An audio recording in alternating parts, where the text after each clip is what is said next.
Desde tiempos inmemoriales, las páginas de Génesis guardan historias que han moldeado la comprensión del bien y del mal en la humanidad. Entre ellas, una figura suele ser mencionada solo de pasada, casi como si fuera un personaje secundario en la gran trama divina. Sin embargo, pocos perciben que este hombre fue el punto de origen de uno de los mayores antagonistas espirituales de la historia bíblica. Su nombre era Cam, o Ham como aparece en muchas traducciones, el hijo de Noé, cuya descendencia, marcada por elecciones y actitudes específicas, erigiría imperios que desafiarían directamente al Creador. Esta historia no comienza con Nimrod o Babilonia, comienza mucho antes, con un joven que creció a la sombra de un padre elegido por Dios para preservar a la humanidad. El significado del nombre Cam es por sí solo un enigma. En hebreo, Cham lleva el sentido de caliente o ardiente, remitiendo a la idea de un calor intenso, pero también hay interpretaciones que asocian el término con la oscuridad, la intensidad y el ocultamiento. Esta dualidad semántica parece entretejerse con el destino de su descendencia, pueblos intensos, poderosos, pero sumergidos en prácticas ocultas y rebelión espiritual. Es posible que el propio nombre fuera un presagio, una pista silenciosa de lo que estaba por venir, como si Noé, al nombrar a su hijo, estuviera tocando inconscientemente una cuerda profética, revelando por anticipación las sombras que acompañarían a sus descendientes. La Biblia registra en Génesis 5:32 que Noé engendró a Sem, Cam y Jafet cuando tenía 500 años. Después, en Génesis 6:10, se los menciona nuevamente, ya incluidos en el plan divino de preservación de la vida por medio del arca. Es probable que Cam haya nacido en un tiempo en que la corrupción moral de la humanidad ya avanzaba, pero antes de la orden directa para la construcción del arca. Esto significa que él vio, con sus propios ojos, tanto la decadencia espiritual del mundo antediluviano como el inicio de la misión redentora de su padre. Estas experiencias, que podrían haber moldeado una fe sólida, parecen haber sido absorbidas por él de manera distinta, no como una herencia de devoción, sino como una observación escéptica de un mundo en colapso. Las tradiciones judías no canónicas, preservadas en Midrashim, afirman que Cam mostraba rasgos de insubordinación incluso antes del diluvio.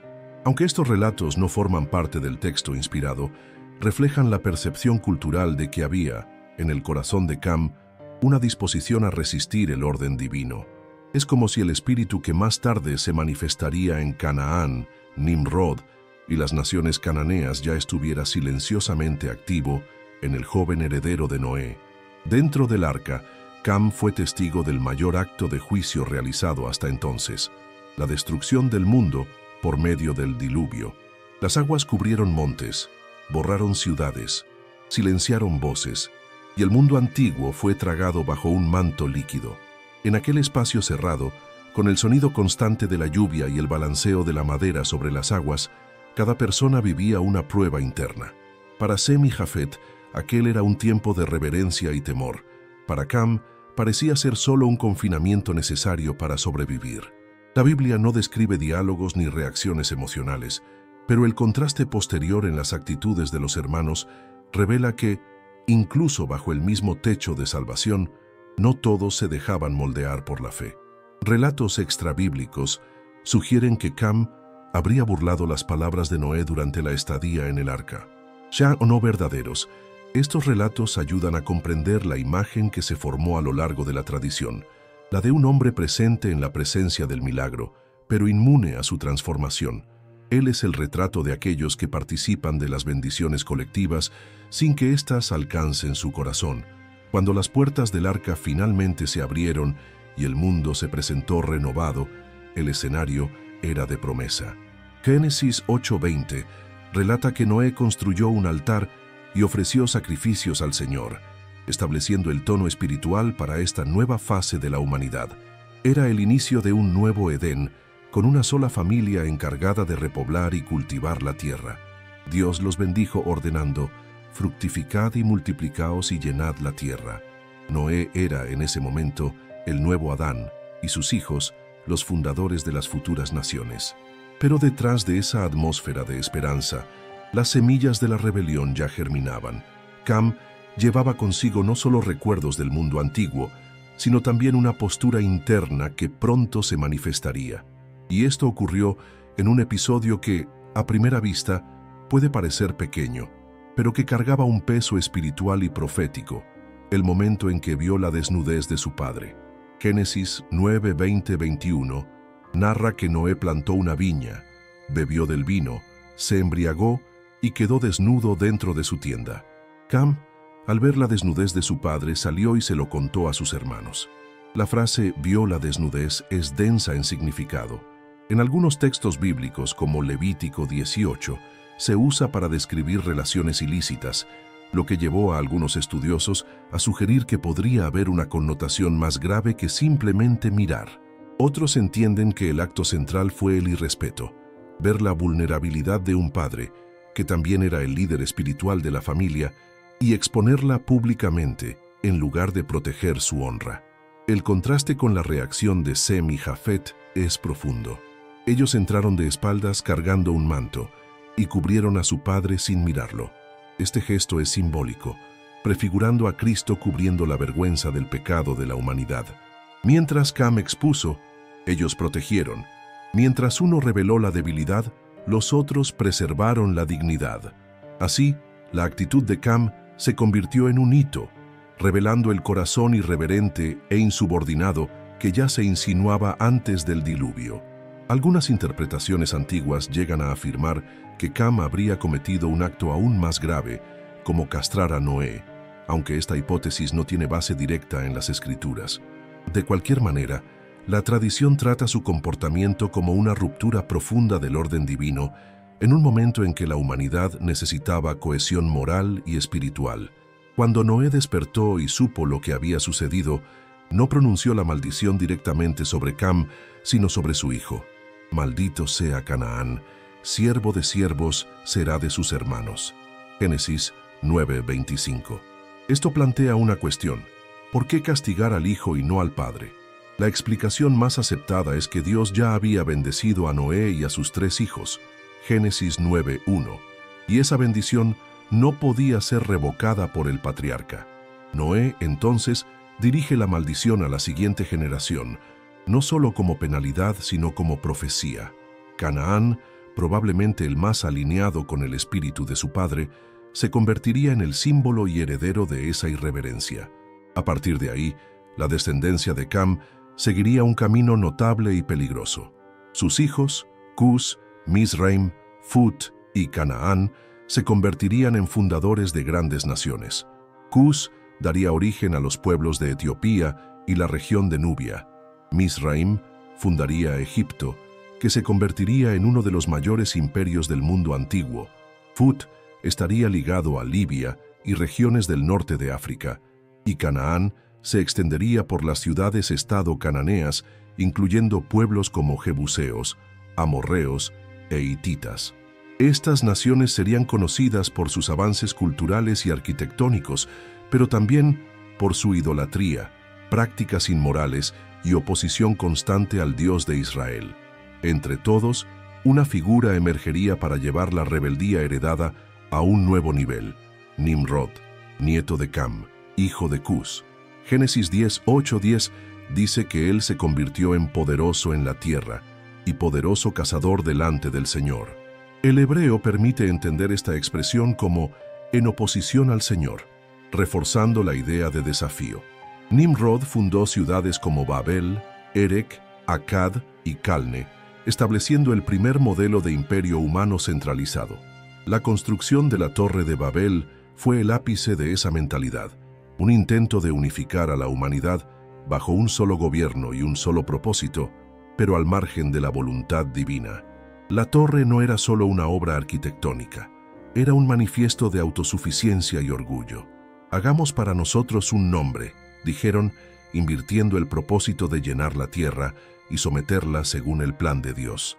Babel se convertiría en el prototipo de las futuras Babilonias espirituales descritas en el Apocalipsis, sistemas humanos organizados para reemplazar la autoridad de Dios por la gloria del hombre. Así, el hilo que conecta a Cam con Nimrod y Babilonia es directo. una herencia de deshonra, insubordinación y construcción de imperios basados en el orgullo humano. Lo que comenzó con un gesto de desprecio en la tienda de Noé, floreció en estructuras globales de poder e idolatría. La maldición sobre Canaán, aunque pronunciada en un contexto familiar, rápidamente superó los límites de la tienda de Noé y se convirtió en una trama geopolítica y espiritual que atravesaría siglos. La tierra de Canaán, prometida mucho después a Abraham, ya estaba ocupada por pueblos descendientes de este hijo de Cam, pueblos que, según el relato bíblico, erigían altares a dioses extranjeros, practicaban rituales de prostitución cultural y ofrecían niños en sacrificio a divinidades como Moloque. Era una espiritualidad invertida, en la que lo sagrado se confundía con lo profano y la adoración se convertía en una afrenta directa al Creador. La promesa hecha por Dios a Abraham en Génesis 12:7, «A tu descendencia daré esta tierra», no era solo un acto de concesión territorial, sino un decreto de confrontación. Era como si el propio Dios estuviera dibujando en el mapa de la historia una futura colisión entre dos proyectos de humanidad: el proyecto del pacto, representado por la descendencia de Sem, y el proyecto de la rebelión, encarnado en la descendencia de Cam por medio de Canaán. Cada ciudad cananea, cada muralla, cada altar erigido a la idolatría era, en la práctica, un símbolo de esa herencia que comenzara con un gesto de deshonra en el campamento postdiluviano. El episodio de Babel, liderado por Nimrod, no quedó aislado. Estableció un modelo de organización y centralización del poder que sería replicado en otras civilizaciones provenientes de Cam.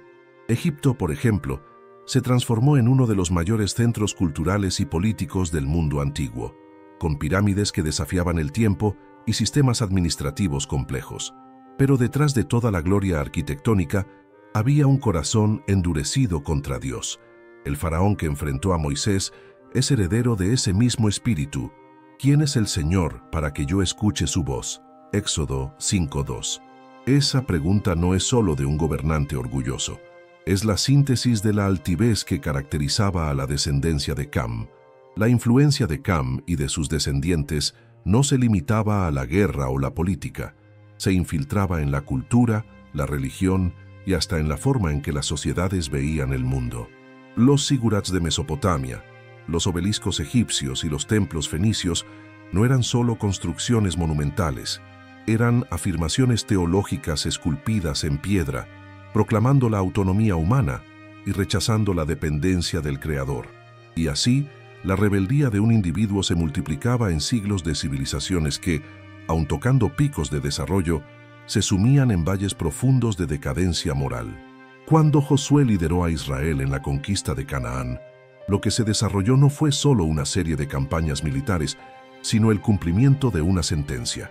Dios ya había declarado en Génesis 15:16 que la medida de la iniquidad de los amorreos no está aún llena, indicando que el juicio vendría en el tiempo oportuno. Cuando ese tiempo llegó, la orden fue clara: derribar fortalezas, destruir ídolos, purificar la tierra. Cada victoria de Israel era, al mismo tiempo, una victoria sobre el legado de Cam, un acto simbólico de deshacer lo que comenzara con la exposición de la vergüenza de Noé. Sin embargo, la historia no se reduce a la condenación. La Biblia también apunta, de manera sorprendente, a momentos de restauración. El profeta Isaías, en el capítulo 19, describe un futuro en el que Egipto, Asiria e Israel caminarán juntos bajo la bendición de Dios. Esto significa que aunque la descendencia de Cam haya sido marcada por la rebelión, no estaba fuera del alcance de la gracia. La promesa escatológica revela que incluso los pueblos que alguna vez fueron enemigos podrían ser redimidos e integrados al plan eterno del Creador. Este detalle cambia la forma en que vemos la figura de Cam. No es solo un símbolo de caída, sino también un recordatorio de que la historia humana es compleja, que el hilo de la redención puede atravesar los tejidos más manchados. La narrativa de Cam y sus descendientes, aunque cargada de juicio, también contiene espacios para la reconciliación, espacios que dependen de la respuesta de cada generación a la voz de Dios. Aún así, la ausencia de un relato final sobre la vida de Cam deja una laguna que invita a la reflexión. No sabemos cómo murió, ni si llegó a tener algún momento de arrepentimiento. Su silencio final en la Escritura es como una tienda cerrada, detrás de la cual no podemos espiar. Tal vez esta omisión sea intencional, una manera de Dios dejarnos contemplar el peso de las elecciones y el impacto de una postura interior que se mantiene incluso frente a oportunidades únicas de transformación. Cam es, de cierta forma, un espejo incómodo. Estuvo cerca de la salvación, vivió dentro del arca, experimentó el libramiento del juicio, pero no se permitió ser moldeado por la fe.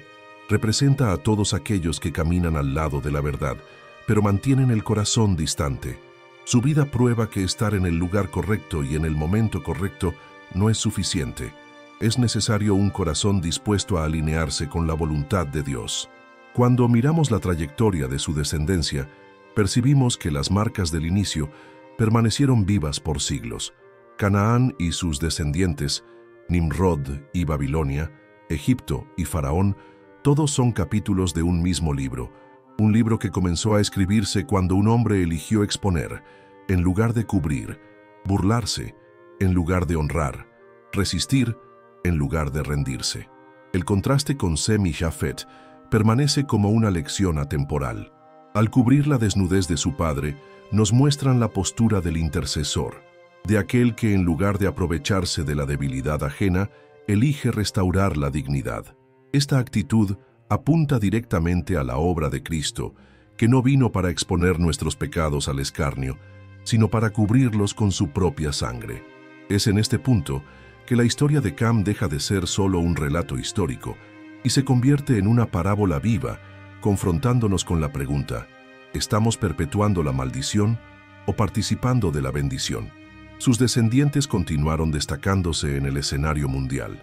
La cultura egipcia, con su esplendor y misterio, influenció a pueblos vecinos por milenios. Fenicia, originada de pueblos cananeos, esparció su habilidad marítima y comercial por todo el Mediterráneo. Asiria y Babilonia, esta última ligada directamente a la obra de Nimrod, se convirtieron en potencias temidas y respetadas. Todas estas civilizaciones, a pesar de sus logros impresionantes, cargaban un rasgo común: la exaltación de la fuerza humana en detrimento de la sumisión al Dios verdadero. En el Apocalipsis, Babilonia es presentada nuevamente, esta vez como el arquetipo final de la rebelión humana contra Dios. Cayó la gran Babilonia, Apocalipsis 18:2, es el clímax de una profecía que resuena desde Génesis. Es como si la línea trazada desde Cam, pasando por Nimrod, por las ciudades-estado cananeas, por los imperios del creciente fértil y por las naciones que oprimieron a Israel, finalmente encontrara su desenlace en el juicio final. Al observar este arco narrativo, es imposible no percibir la profundidad de la advertencia. La historia de Cam no es solo sobre un hombre del pasado, es sobre la naturaleza humana en todos los tiempos. El orgullo, la irreverencia, la negativa a someterse al Señor, esos elementos no pertenecen solo a una descendencia específica, sino que rondan todos los corazones. Y así como Cam tuvo la oportunidad de vivir dentro del arca y aún así eligió la distancia, cada persona hoy se encuentra ante oportunidades de gracia que pueden ser aceptadas o rechazadas. El legado de Cam también nos enseña sobre la responsabilidad generacional. Sus elecciones afectaron a hijos, nietos y naciones enteras. Esto nos recuerda que nuestras acciones y posturas no se limitan a nosotros mismos. Moldean contextos, influencian culturas, construyen o destruyen herencias espirituales. El pecado que comenzó con la exposición de un padre se transformó en sistemas de idolatría e imperios de opresión. Pero el mismo principio vale para el bien. Un acto de honra como el de Sem y Jafet puede generar una línea de bendición que atraviesa generaciones. Hoy, cuando hablamos de guerra espiritual, aún enfrentamos ecos de ese conflicto ancestral. Las estructuras de poder, las filosofías y las prácticas que se oponen al reino de Dios muchas veces cargan, de forma simbólica, el ADN espiritual de esa antigua rebelión. Pero el mensaje final es claro. La maldición no es irreversible para quien decide volverse al Señor. La gracia es lo suficientemente poderosa para reescribir historias, incluso historias que comenzaron torcidas. Cristo, el descendiente prometido por medio de Sem, es aquel que desmantela Babel, no con ladrillos y argamasa, sino uniendo a pueblos de todas las lenguas bajo la bandera de la salvación. Él no construye una torre para alcanzar el cielo, desciende del cielo para alcanzarnos. Y en ese movimiento, ofrece también a la descendencia de Cam la oportunidad de redención, cumpliendo las palabras de Isaías de que Egipto y Asiria, descendientes de líneas rebeldes, serían llamados mi pueblo y la obra de mis manos. La historia de Cam, entonces, es una invitación a la vigilancia espiritual. Es un recordatorio de que podemos estar rodeados de milagros y aún así resistir al toque de Dios. Es una alerta de que el orgullo y la irreverencia, si no son confrontados, se convierten en herencia. Y es, sobre todo, un testimonio de que, mientras dure la vida, existe la posibilidad de dar un giro a la página, de elegir cubrir en lugar de exponer, de honrar en lugar de humillar, de obedecer en lugar de rebelarse. Al final, tal vez el silencio sobre la muerte de Cam sea la manera divina de dejar esa elección abierta para cada lector. No sabemos cómo terminó su jornada, pero sabemos cómo puede terminar la nuestra. Lo que comenzó con una maldición puede terminar con una bendición, si decidimos alinearnos con el plan de Dios. El pasado no necesita dictar el futuro, y ninguna descendencia está perdida para siempre si hay arrepentimiento. Así, al mirar hacia atrás y ver a Cam, Canaán, Nimrod y Babilonia, no vemos solo historia, vemos un espejo. La pregunta es ¿qué reflejamos? ¿Estamos construyendo nuestra propia torre o permitiendo que Dios construya en nosotros su templo? Esa es la decisión que moldea no solo nuestra vida, sino el legado que dejaremos para aquellos que vendrán después de nosotros.